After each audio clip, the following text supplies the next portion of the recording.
Kita tersebar satu Mesir, kalau ratu tergila-gila sama anaknya sendiri. Penasaran dia, undang semua satu Mesir. Wanita Mesir semua diundang oleh ratu, silakan datang. Datang ke satu hall yang luas. Entah berapa yang banyak datang. Disiapin pisau sama apel. Semua dikasih, pisaunya yang tajam, yang baru dibuat. Sengaja gitu. Ini Allah ceritakan dalam Al-Quran, surah Yusuf ya. Begitu mereka sudah siap semua, lalu kata si ratu, silakan nikmati apelnya. Dipeganglah apel sama pisau. Waktu mereka mau potong, Yusuf disuruh keluar. Begitu Yusuf keluar,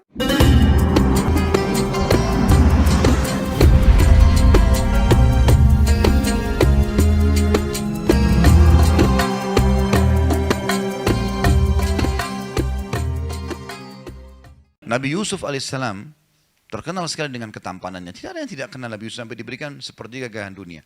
Saking tampannya, ibunya sendiri ajak dia berzina. Ibu angkatnya, Ratu Mesir. Juga masih muda dan terkenal dengan kecantikannya. Dipanggil Yusuf ke dalam kamar, ditutup pintu. Hai Yusuf, hai talak, lakukan apa saja yang kau mau.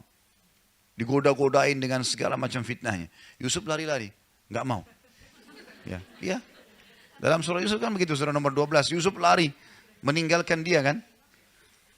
Nah, waktu melewatin patung, ada patung di ujung kamar rupanya. Patung itu disembah oleh orang-orang Mesir, termasuk raja sama istrinya ratu ini. Rupanya ratu ini lewat, dilihat patung, ini Tuhannya ditutup sama kain. Karena dia malu sama Tuhannya. Kata Yusuf, subhanallah, engkau malu sama patung, gak malu sama Allah. Tapi perempuan ini rupanya sudah dirasuki oleh syaitan, sudah dikuasai pada saat itu ya. Dia tetap kejar Yusuf. Yusuf lari sampai ke pintu kamar. Lalu karena penasarannya dipegang baju Yusuf dari belakang, ditarik, sobek. Begitu dia buka pintu, saking lihainya nih perempuan pada saat itu, depan pintu ada suaminya. Langsung dia bilang, apa hukumannya orang yang mau ganggu istrimu? Padahal dia tadi yang bahaya nih, ngajak orang. Saya tidak bilang ini politik wanita ya. Tapi ini wanita yang melakukannya. Makanya Allah bilang, inna kaidakunna azim. Perempuan kalau mau sesuatu dia pakai cara supaya bisa dapat. Mau beli baju, mau beli tas, harus cari jalan supaya bisa dapat.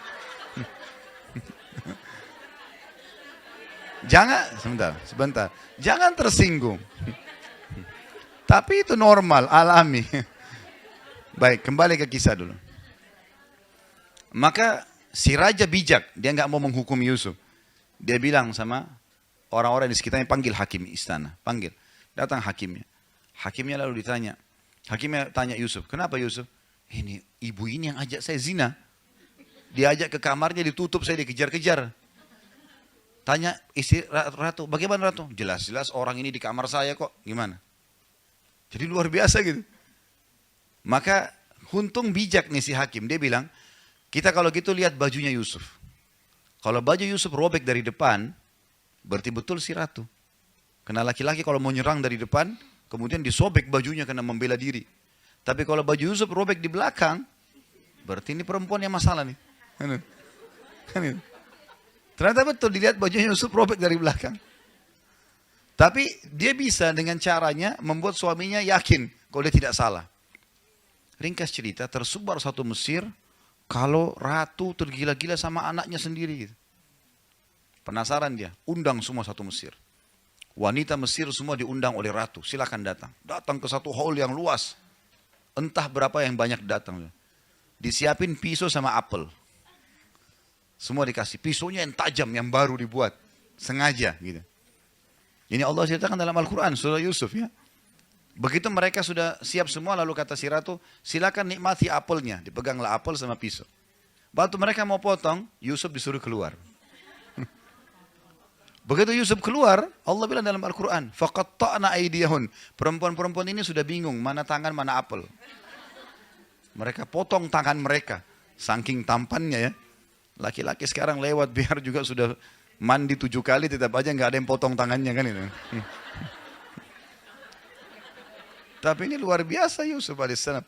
Lewat, sampai mereka tidak sadar. Nanti mereka sadar waktu Yusuf sudah ada di sebelah ratu, baru mereka sadar, oh tangan saya yang kepotong nih gitu.